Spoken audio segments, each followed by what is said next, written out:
Welcome to the Election Tricycle, a podcast where we check in on what's happening with elections in the US, the UK, and in India and other parts of the world when we have the chance. I'm joined by Emily in DC. Hello. And we'll have Tom Hamilton a little later on the show. We're starting off this week first with just a bit of updates from things that are happening in the US. Plenty to jump into, but just a couple of updates from the US. Yes, that's right. So as I teased last week, the State of the Union was last week. And the highlight is really, the sort of top line is that Biden did a solid job. I think he needed to prove that he was competent and had a holistic vision and was a fighter. And I think he did all of that. I think the sort of punditry pendulum swung in his favor after the speech. A couple things I wanted to flag. I think his Israel-Gaza section was not, I think he wanted to show that his policy was in line with, the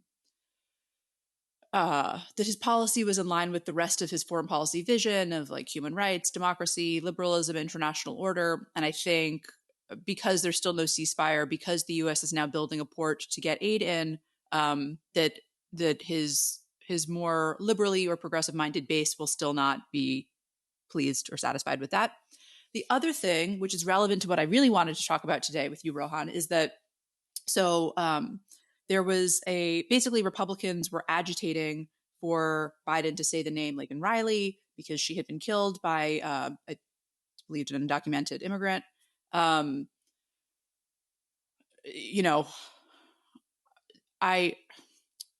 think this is pretty. I think this was a pretty cynical use of a young person's death. Obviously, the murder of any person is terrible, but to choose one person to try to make a point about immigrants more broadly, when Americans have school shootings and when Americans have like a massive gun violence problem and this, that, and the other, I think is quite, is pretty rich. Biden yelled back, yes, she was killed by, he said, an illegal, which is a slur. That's like not how we refer to people here in the 21st century. And he was like, but you should help me fix the border.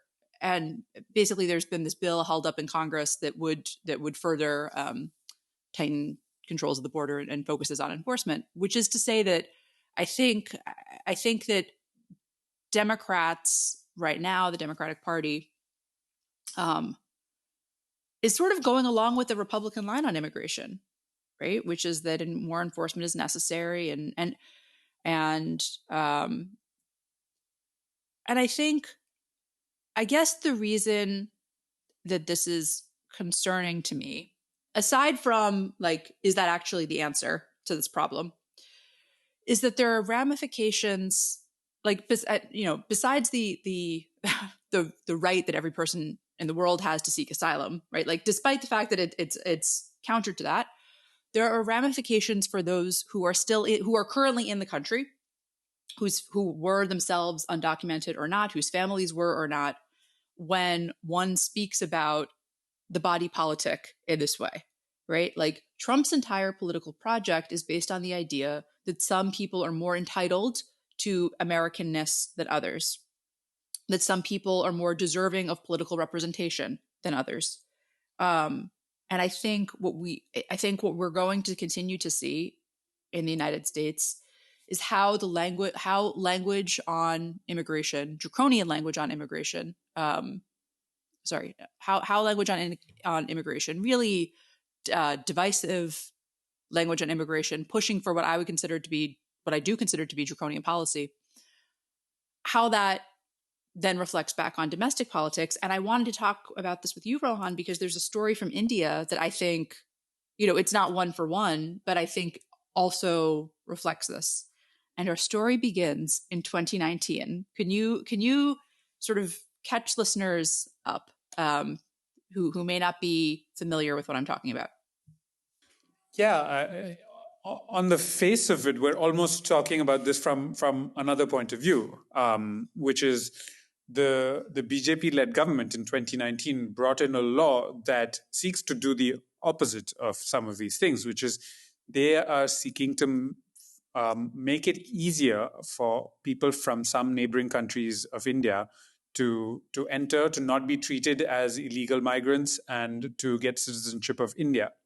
But the catch there to what has been known as the Citizenship Amendment Act, or Citizenship Act amendments, is that they've picked very carefully which countries people are being referred to and who is coming in from those countries. So specifically, what this law that was passed in 2019 does is it decides that those who have come through from Pakistan, Afghanistan, and Bangladesh will not be treated as illegal migrants if they are Hindu, Sikh, Buddhist, Jain, Parsi, or Christian.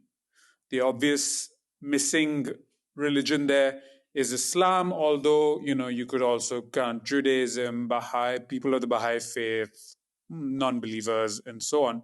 But what's happening there is basically they've said, in terms of, let's say, population, let's basically say that everyone who's non-Muslim from Afghanistan, Bangladesh, and Pakistan, these three big Muslim neighboring countries of India, are able to come in and not be treated as an illegal migrant and get an expedited route to citizenship in India. The BJP and Modi government's argument broadly here is that these are persecuted minorities in these land, and India should be a home for persecuted minorities, which again may sound rather generous. But the key bit here is that for the first time, really speaking in Indian history, this would add a religious test to who gets to be an Indian citizen. And a fairly arbitrary one at that, because we have other neighboring countries, India neighbors Myanmar, where the Rohingya minority is currently being persecuted. India neighbors Sri Lanka, where, for example, the Tamils in the north, who many of whom are Hindu, have been persecuted. But this legislation doesn't name either of those countries, for example, and chooses to target three, or to specifically label three Muslim majority countries, and then say that only those who are non-Muslim from those countries, keeping aside, for example, Ahmadiyyas or Hazaras, who are Muslim minorities within Pakistan, for example, who are persecuted in those countries. So it appears to be a pro-immigration, pro-migrant generous act, but in doing so, it creates a test of religion to India's citizenship. I think, yeah.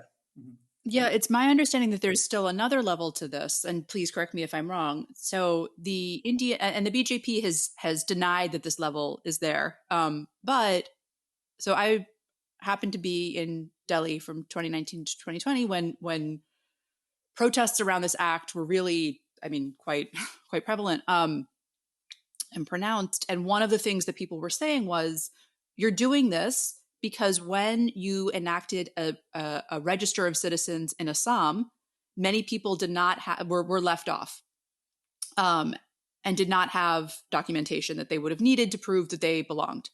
If you do this to the country as a whole, right, if you establish a nationwide registry of citizens, you're now saying that as long as you're not Muslim, it's okay, right? Like we'll say that you're a citizen, but if you're a Muslim, you'll have to scramble for paperwork that maybe you don't have and didn't think that you needed. And so it's not just about new immigrants, but that it's about people already in India proving that they're citizens of India and that they belong there. Exactly. For context, for those who are not as familiar with India, possibly our largest source of migration is from the eastern side, which is from Bangladesh. Folks looking for a better life in India and so on, but also many people with familial community connections, because again, remember, East Pakistan was partitioned from India, and the cultural ties between these spaces are deep and old. The the immigration discourse in India tends to focus on Muslim Bangladeshi migrants. The Home Minister of India has even referred to them as termites gnawing away at the Indian fabric. And so what's being done here is exactly that. As you mentioned, in 2019, when these rules or when this law was passed in Parliament, the government also went around promising a national register of citizens of the sort that had been carried out in the northeast Indian state of Assam. Now, when this was carried out in Assam, as would be the case in many countries in the world, attempting to get your entire population to prove their citizenship is a deeply fraught act. People lose documents, especially when it involves not just you yourself, but your parents, your grandparents. In a country like India, never mind in a more developed space, I would imagine it would be deeply complex for people across the land to be able to prove that they are indeed citizens of a place. And so, as you said, what was being promised was basically that we will do this to weed out these termites eating away at our country, but we'll do it in a way that will not get in the way of Hindus, Sikhs, Buddhists, Jains, Parsis, and Christians. This was important because when it was done in Assam, a staggering 1.9 million people were declared foreigners within the country, essentially stateless, because India doesn't have a pact with Bangladesh or any other country to say, okay, then these people will return. These are not folks who have just crossed a border in any sense. These are people who have been around, most likely for generations in the country. And so essentially what these rules do is turn them into stateless actors. And what was being threatened was to do this at the large scale across India. So, you said that this law was passed, or this amendment to the law was passed in 2019, but it's being implemented now. The reason we're talking about it this week is that news just broke that the Modi government has now said, okay, now we're going to implement it. Why was it not implemented back then? And why is it being implemented now, mere weeks before an election? As you mentioned, there were huge protests, really remarkable protests in 2019. For the first time in a long time, protests led by Muslim women in many parts of the country, folks speaking up on behalf of the secular nature of Indian society and the Indian Constitution, widespread, acts of popular civil disobedience in terms of squatting on public roads, occupying public spaces, to make this argument that India should not get on this slippery slope to adding a religious test in its citizenship laws. And despite attempts to demonize, to suggest that these are terrorists, to turn these folks who are protesting into the other, the protests remained strong until the pandemic broke out in 2020, and lockdowns were enforced, and that gave the government an opportunity to clear these roads that were being occupied and so on. But the question was left hanging, and possibly because of the steep and strong nature of those protests, the government had passed the law but did not notify the rules underlying the law. So it couldn't actually come into effect for the last 5 years, never really explaining why they were doing it. My guess would be that they were afraid again that a protest movement would break out, that would, particularly given last year's plans to have the G20 in India and so on, that would shine a bad light on the government. And they've chosen to do it at this moment because the potential polarization in favor of Hindu versus Muslim politics will play out in their favor going into this election. I remember back then a big phrase one heard from the party or supporters of the party or supporters of the law was traitor, but also anti-national.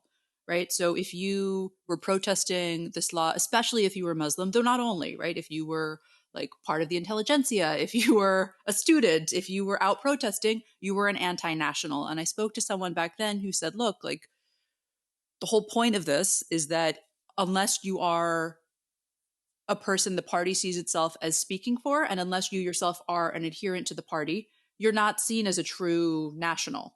Right. And the point of this is that you're not seen as a true citizen.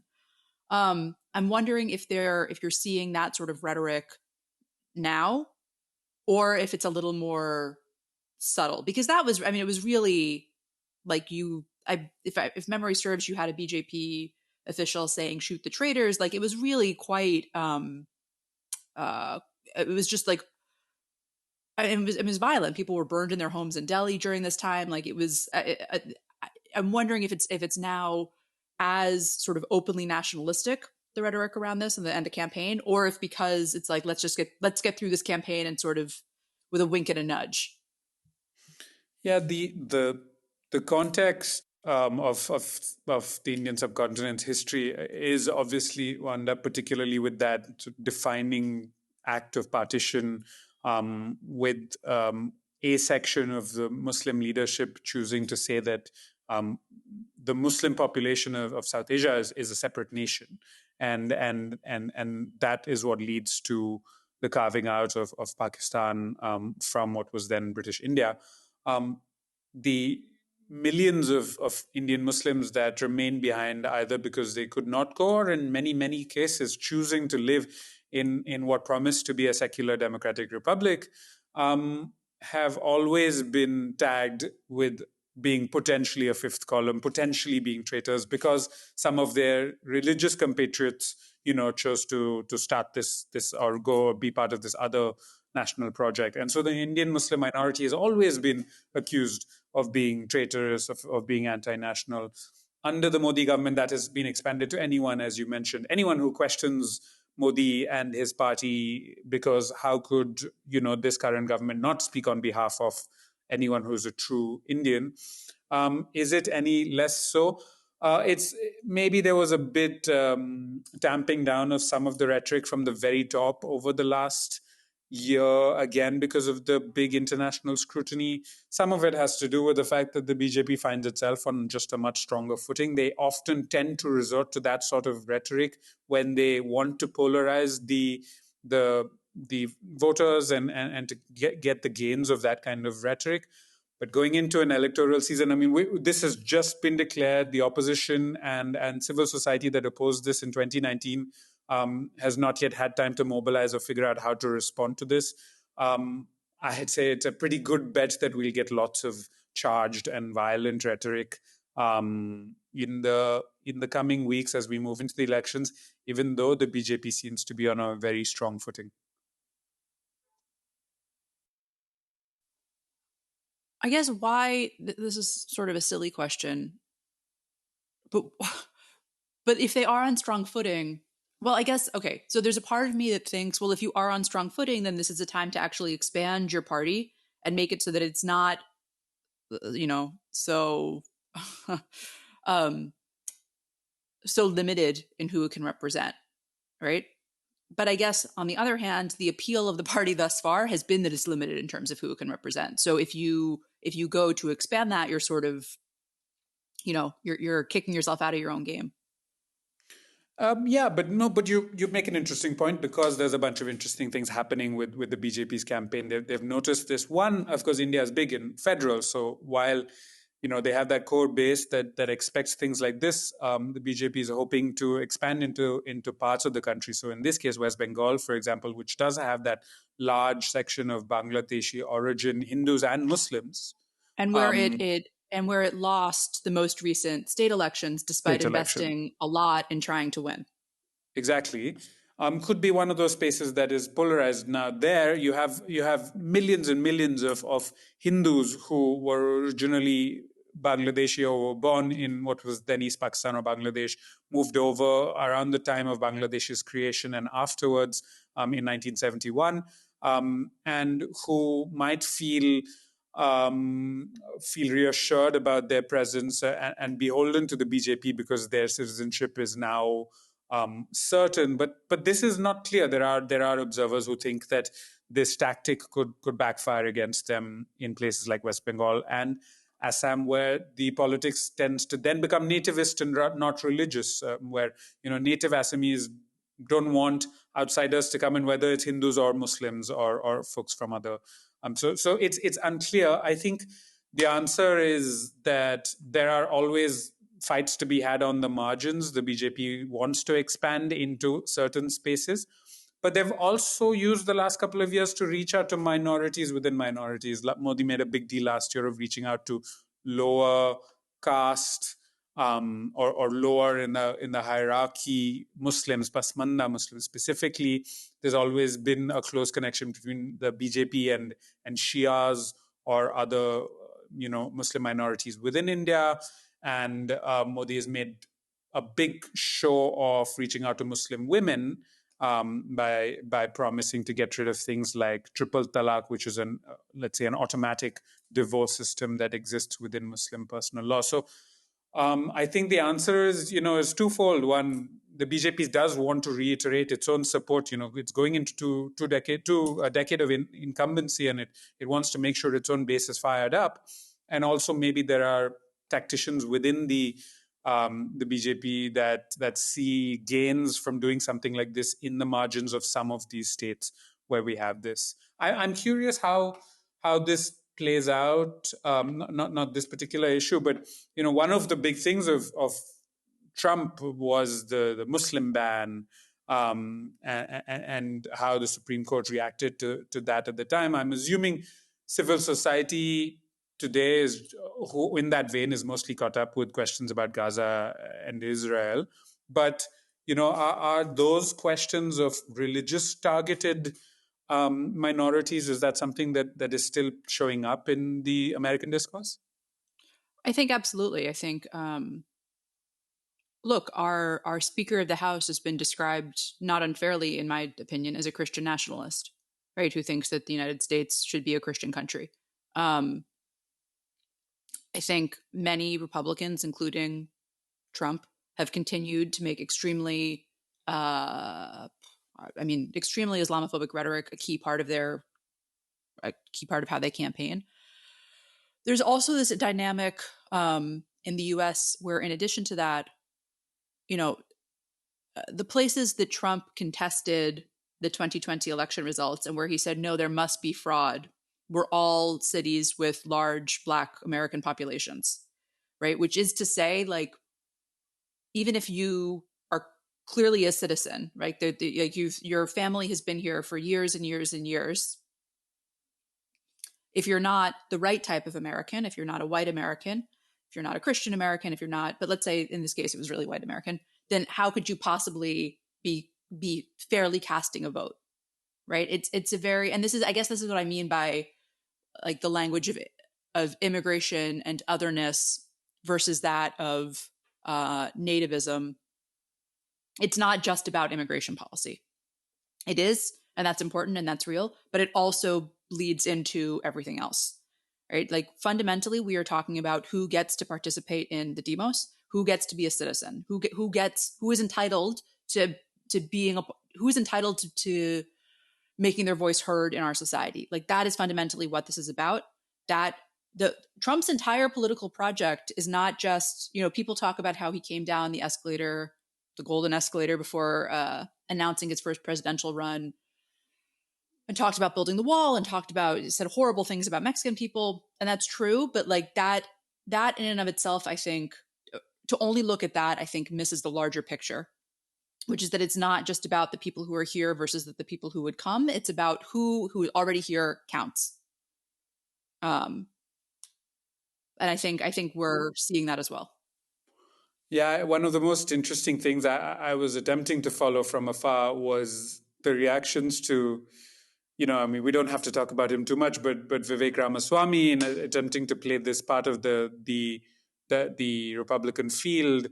But we would see these occasional pieces, especially from his partner, his wife, I can't remember, talking about the questions about being Hindu and being, and running in on that side. I remember being in America when Obama was described as Muslim and Arab, and who was it that stood up and said, no, he's not an Arab, he's a good man. That was John McCain. John McCain, yes, right. Who was praised for this. But at the time, that was hailed as like a nice thing to say, right? Mm-hmm. I think especially Islamophobia is still, and unfortunately in many ways, like an acceptable hatred to many in American politics. Really quickly, your point on Vivek is it's well taken, because and this is not only true of Indian American, like, how to put this? Indian Americans overall are a quite liberal voting bloc in the United States. But it's sort of not dissimilar to American Jews, where the vast majority of us vote for Democrat, but you have these very prominent individuals who are quite conservative, and who sort of promote their identity in a way, right? Like, but in a non-threatening, like, no, I'm right here with you, white Christian sort of way. I think what was interesting in his case is that it's like you're sort of denouncing your own family experience, first of all, and second of all, I think this was not an issue for him. I think this will be an issue for Indian Americans in the Republican Party going forward, who want to both stress their heritage and stress their family story, because increasingly, Indians now make up the third largest group of undocumented immigrants in the United States per the Pew Center's 2021 estimates, and so you have a changing. You have a real demographic shift there, right? Between between different representations of an immigrant or descendant of that immigrant population. And I do wonder when we speak about, I do wonder how that will play for Indian American politicians who really want to play on a quite xenophobic line, but also stress their own successful, all-American immigrant success story. We will leave our part here for now. We did want to hear from Tom on immigration and citizenship in the United Kingdom. Hello, Tom here in London, and late for the main recording, which means that I couldn't take part in the conversation with Rohan and Emily about how immigration is playing out in their respective countries. But one difference that really strikes me in the way that immigration plays out here compared to the way it plays out in the States is that it's really clear that at the moment in the States, immigration is a significant strength for Donald Trump and a weakness for Joe Biden, and that's apparent in how the campaign is playing out and how both sides want to legislate and not legislate. In the UK, it's very different, because although immigration is typically something that is a bigger concern on the right than the left, it's also something that, because the Conservatives have been in power for 14 years, it's quite a significant weakness for them now electorally, without being a massive strength for Labour. It's just something on which the Conservatives are not trusted because they've performed very badly on immigration. If your test of immigration is controlling it and getting the numbers down, we've got record figures for net migration, which is to say the number of people coming into the country versus the number of people leaving the country. And so they just can't point to a successful track record, given that getting net migration down was something that they fought actually the 2010 election on. Apart from anything else, it was a major part of what people were concerned about during the Brexit vote, and it's something that they continue to talk about. At the same time, although Labour can talk about them failing on that metric, Labour isn't that comfortable with that metric, because it doesn't feel the need to keep migration down in quite the same way. So it gets challenged by the Tories for not having a plan. And those things sort of go together to mean that immigration isn't something that Labour massively wants to raise, but it's something that the Tories think they have to raise, and then it probably does them more harm than good when they do, because of the nature of their overall performance. One of the things that Labour picked up last week in the budget is that, according to the Office for Budget Responsibility, which is an independent body that assesses whether any government's budget plans add up, is that the only reason that the economy in the UK is set to grow over the next few years is because of a relatively high level of immigration. That is what the economic success is based on. But that's not something that the Tories are going to talk about. And even Labour has to be careful about how it talks about that, because it doesn't want to say that that's bad, but it also doesn't want to say that it's good, because we have a country that has, as all countries do, slightly ambivalent attitudes towards migration. One of Rishi Sunak's key pledges in the new year, in last new year, I should say, shortly after he became Prime Minister, one of the 5 things he said he was going to do was to stop the boats. And by stop the boats, the Tories mean a particular relatively small element of immigration, which is asylum seekers who come over across the English Channel from France in small boats. And there's two major issues about that. One is that they are asylum seekers who, in general, the government wants to reduce the number of asylum seekers. And one is that there is a purely humanitarian concern about the fact that these boats are extremely unsafe. People do die making the crossing. It is not how anyone would want people to be entering the country. And so you can make a stop the boats case from both left and right in different ways. But the issue with the Tory pledge to stop the boats is that they have absolutely not done so. And the only thing that ever does stop the boats is bad weather, which, in the UK, that happens quite a lot, but not enough for any government to really claim credit for it. The main policy that the government has been trying to put in place to deal with the boats is a pledge to send some asylum seekers, a relatively small number of asylum seekers, to Rwanda, a country in Africa which has been paid a significant amount of money by the UK government to say that it is prepared to process some asylum seekers who come to the UK, are flown to Rwanda and are then processed and either granted asylum or not granted asylum there. It's not that they are processing asylum claimants on behalf of the UK, it's that they are getting asylum claimants, processing them, and then deciding whether to grant them asylum in Rwanda or not. So the UK doesn't have a direct role in the asylum claim. There are all sorts of legal challenges to this. And as a result of that, nobody has yet been flown to Rwanda. One of the things that Labour likes to say is that more Home Secretaries have visited Rwanda than asylum seekers, which is true as it stands. Although we've had quite a lot of Home Secretaries in the last few years, one of whom lasted less than a week, in fact. But one of the big tests of the Tories between now and the election is whether they can get anybody on a plane to Rwanda or not. There's legislation going through Parliament at the moment, and there's a decent chance that they won't.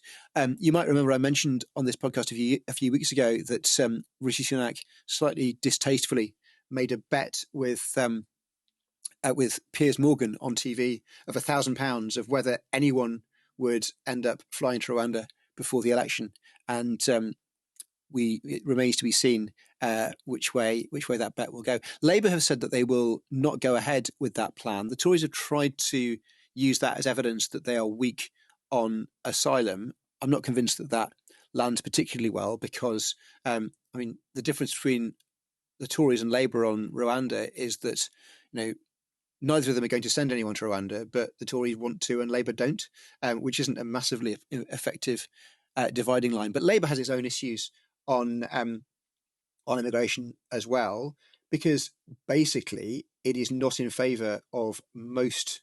It is temperamentally not in favour of particularly draconian measures. It has a record in government of having been actually quite draconian around asylum, although relatively relaxed about economic migration. One of the big drivers behind the Brexit vote was that a lot of people perceived that significant amounts of economic migrants were coming in from the EU, and that the government was unable to stop them because of EU membership. And it was Labour that was at the root of the decision to change. For when the EU expanded, there were many more people who were able to come into the country from parts of Europe that hadn't previously been part of the EU. When I worked for the Labour Party a while back in 2015, one of the pledges that Ed Miliband stood on was a pledge to control immigration, to put controls on immigration, which famously got put on a mug that was sold in the Labour Party shop, very controversially, and that's sort of seen now as a classic symbol of why Labour wasn't doing. Some people see it as a symbol of why Labour was too far to the right in those days. Other people see it as a symbol of the fact that Labour was in various ways inauthentic in those days. It was a classic fudge on the part of the Labour Party, which it often ends up with, where the controls on immigration that it wanted to put on were almost entirely around enforcing minimum wage law better, making sure that unscrupulous employers didn't mistreat immigrants and undercut domestic workers by paying them a lot less and treating them a lot worse. Tackling those things, they are controls on immigration, but they're not things that anyone thinks about when they talk about controls on immigration. So you ended up with Labour alienating voters on the left who thought they were being draconian, and alienating voters who were a bit more right-wing, who thought that, come off it, these controls on immigration are not controls on immigration. So it is not uncommon for Labour to please nobody. And that's certainly what happened in that era. But now we're at a time when the people who aren't pleasing anyone on migration are basically the Tories. And although I don't expect it to be a centrepiece of Labour's election campaign, it is a bit of a problem for the Tories because their failure to deal with an issue that is being particularly pushed as an issue by the right, by the media on the right, both GB News, the new right-wing TV station, and various right-wing papers, has a big impact on how Conservative MPs think that they need to deal with migration, has a big impact on how the government behaves. And as it turns out, they've not been able to do very much about it. That is all for our regular listeners. Thank you so much for being with us. Premium listeners, stick around. We have our listener question and our Podot profile right after this. Regular listeners, thank you so much. Please like, subscribe, tell a friend, and join us next week.